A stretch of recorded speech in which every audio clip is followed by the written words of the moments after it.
All right, guys. So we're gonna look at the U.S. Once they've joined. Okay, what's kind of going on in World War II once the U.S. troops come over. So when we look at it, we're gonna look at two different fronts or two different theaters of war. So we're gonna focus on the United States fighting and participating in the war in Europe, and then we're gonna jump and we're gonna look at the U.S. fighting the Pacific, mainly against Japan. Okay, so again, at this point, the Japanese have attacked Pearl Harbor. We were already economically tied to Great Britain, the Allied power. So we're going to see once we get involved. So we're going to look at kind of like the major battles and the impact that that's going to have. Okay, so a couple things to know as we look at these battles because we are not doing a map together. So again, if you look just to the left, crossing the Atlantic Ocean, that's going to be the east coast of the United States. So again, think about it. We're shipping goods across the Atlantic Ocean. We're shipping troops across the Atlantic Ocean and then through the English Channel to get to Great Britain. Okay, so this is going to particularly be a target. For Germany, preventing supplies and soldiers getting through there. This also puts kind of the coast of France at risk and so on. Okay, so just keeping that in mind in geography. Remember, Germany is currently fighting a two-front war. Okay, so they're always kind of stuck in the middle. Germany and Italy, the two Axis powers, mainly fighting in Europe. Italy, we're going to see, is mainly going to be dominating in northern Africa. Germany's fighting that two-front war against the Soviet Union. And then targeting, again, specifically kind of Great Britain. France had already fallen. Remember we talked about Vichy France, half of France falling. Okay, getting us all up to speed geographically and whatnot. All right, so one of the first battles that we're going to look at, and guys, I just want to give you a heads up, we literally touch on just a very few of the specific battles and kind of the impact that the United States had on them. Obviously, there are going to be a significant more amount of battles we just don't have time to go over. Okay, so definitely a lot more happening than just these, just so you know. All right, so the Battle of Atlantic. Okay, so this is going to be naval fighting through the Atlantic Ocean and the English Channel around Great Britain and France, just like we pointed out on that last map. So again, particularly fighting the east coast of the United States. Through the Atlantic Ocean, and then again you see that English Channel putting both Great Britain and France as kind of a target. You do see kind of like these darker shaded, you see that as areas of submarines. So remember we talked about those German U-boats. Really cool local history is that even on the coast of North Carolina, so when you think about our Outer Banks and you think about our beaches, they were very much so involved in preventing attacks from these U-boats. They would have blackouts along the East Coast, so they wouldn't have anything lit up. You couldn't use your car headlights. You would turn your house lights off. Any businesses, all the lights were off, so submarines couldn't use the lights along the coast to guide them to attack any ships coming out of there. So really cool because a lot of times when we think about history or we think about World War II, it seems really far away from us, but really World War II is also a very big part of North Carolina history. Anyway, all right. When we talk about the Battle of Atlantic, the goal is we want to control the Atlantic Ocean. Okay, so we see competing of the Axis and the Allied powers because the idea is whoever kind of controls the Atlantic Ocean and gains naval power over it is going to control Europe. Okay, so we're going to see Germany is going to be the main kind of aggressor for the Axis powers using their U-boats. And then mainly this is going to be between the United States, Britain, and a little bit of France that was still able to fight. Okay, so again, German U-boats, we're pretty familiar with their tactics from what we talked about in World War I. Again, their goal was to sink Allied supply ships. Anything thought to be carrying soldiers, war supplies, anything that would help the Allied powers could be attacked. They were known to travel in wolf packs or groups that hunted at night. So again, that's the whole purpose of what I mentioned with the blackouts along the coast. Okay, again, what's the purpose? What's the goal? Whoever kind of controlled the Atlantic would be able to kind of invade or protect Europe. Okay, what kind of shifts in the Battle of Atlantic is that the Allied forces are able to break the German code. Okay, again, you were not texting, you were not even using telegraphs or telegrams right on the open. All of this all of these messages were being transmitted in code, and we are able to break that code.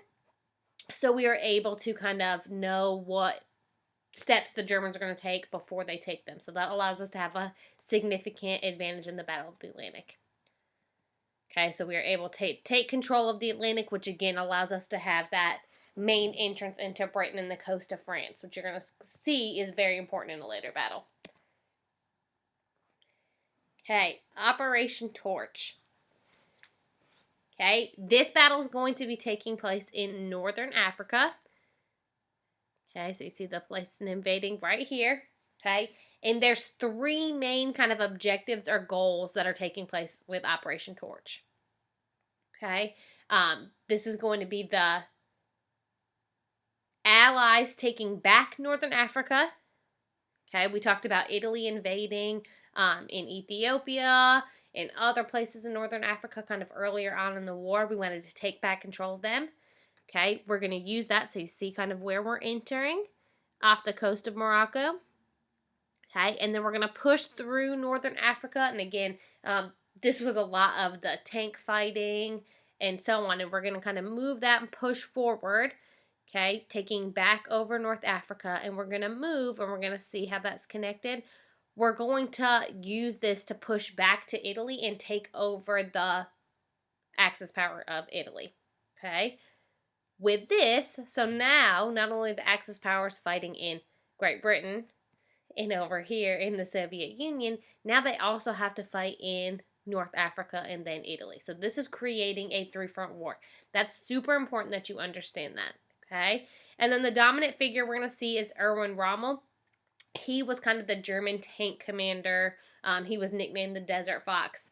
And we're going to look at kind of the U.S. version of him, and they kind of battled out with the tanks. Okay, another significant battle is the Battle of Stalingrad. So the capital of the Soviet Union is going to be renamed after Stalin. Again, if you're a totalitarian leader, you're that dictator, of course you're going to want the capital and all sorts of things renamed.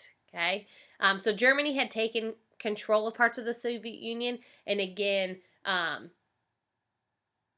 as part of kind of these allied powers, we wanted to make sure that we could regain control of that.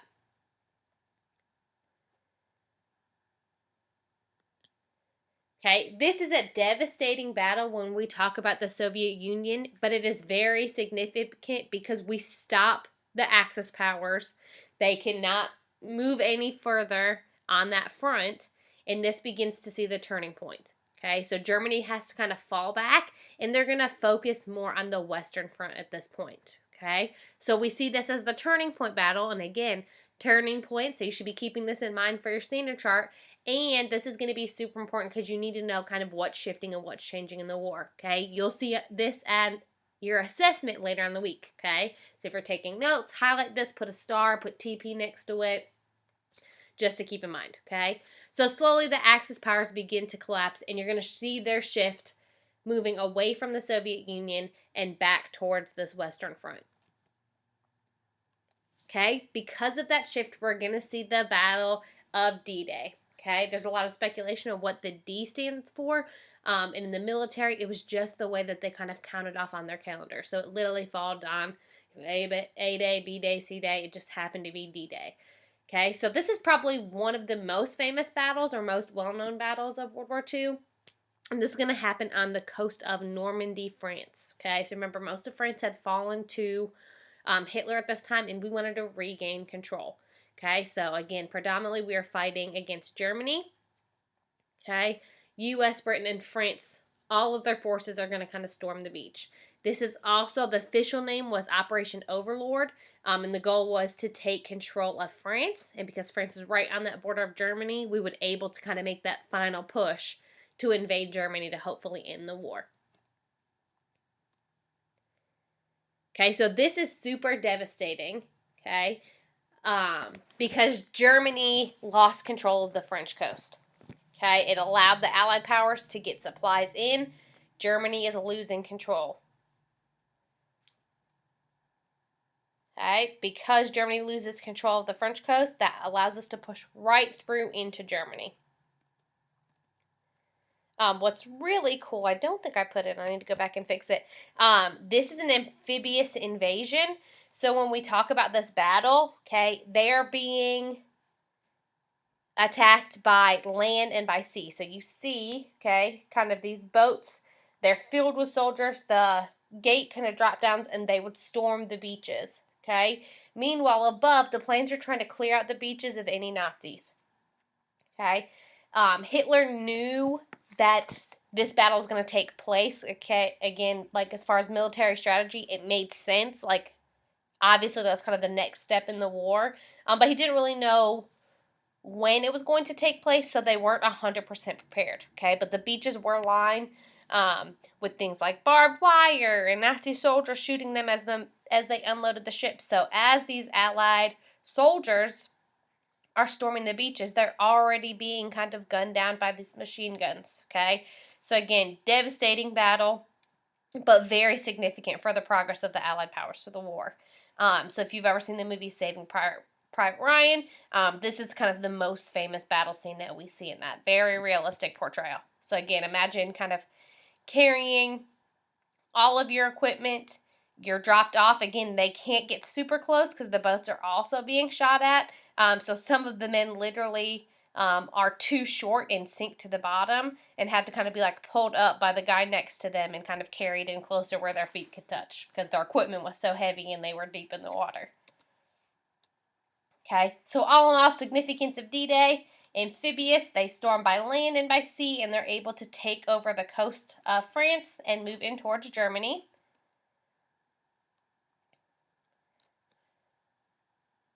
Okay, this is going to drive us to the Battle of the Bulge, okay, which sounds real funny. This is going to be fought in Belgium, okay, in kind of these deep, deep forests. So we're going to see again, mainly fighting against Germany. Britain, France, and the United States are fighting for the Allied powers. Okay, so again, after D-Day, we're driving in, okay, and want to close on Germany. Germany is kind of doing whatever they can to stop the Allied forces. Okay, it gets called the Battle of the Bulge because if we look, okay, all they're doing trying to storm the border of Germany. Okay, and these German forces are pushing as far back as they can. They do not want these Allied powers, okay, to be able to kind of penetrate into that border of Germany. Okay, so with all of their forces, they get kind of pinched in. There's a bulge right here. But Germany is unable to stop the Allied forces. Okay, so the Allied forces continue to move closer to Germany at the direction of General Patton, and we'll look at him in a little bit.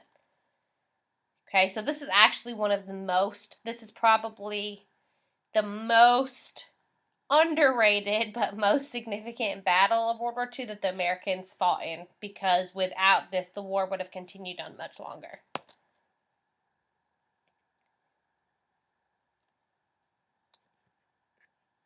Okay, so at the same time, when we talk about kind of fighting in Europe, definitely cannot go through the battles without mentioning the Tuskegee Airmen.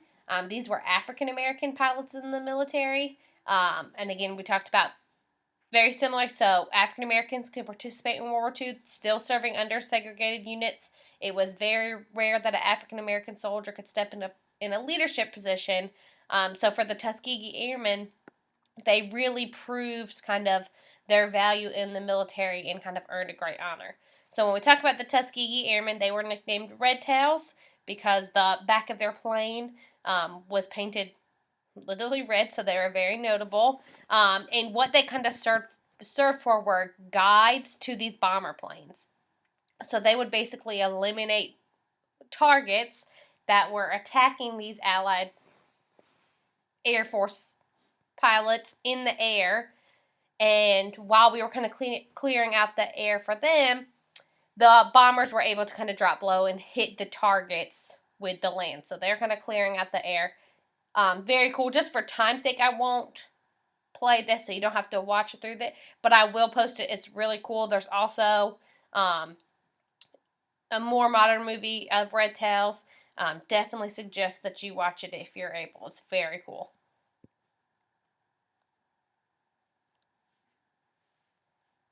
Okay, so we mentioned General George Patton a little bit earlier when we talked about the Battle of the Bulge. Big thing to know is he's going to be one of the main leaders when we talk about the European theater, and he's going to be one of the tank commanders. So we see him fighting in Northern Africa and with the Battle of the Bulge. Other than that, you don't need to know too much about him at this point. Okay, the other military leader, okay, is going to be General Dwight Eisenhower. Okay, he becomes a future president of the United States. Okay, he also is going to be that he commanded the Allied invasion, so he's the one leading the charge in North Africa and into Italy. And he was also the supreme Allied commander and in charge of D-Day. Okay, so he was a huge role, okay, and a huge leader in World War II, okay, allowing us to have that victory. Okay, I'm going to stop here. So again, this is more the European theater and the fighting in Europe. Okay, tomorrow we're going to look at the Pacific theater. So we're going to be mostly fighting against Japan in the Pacific.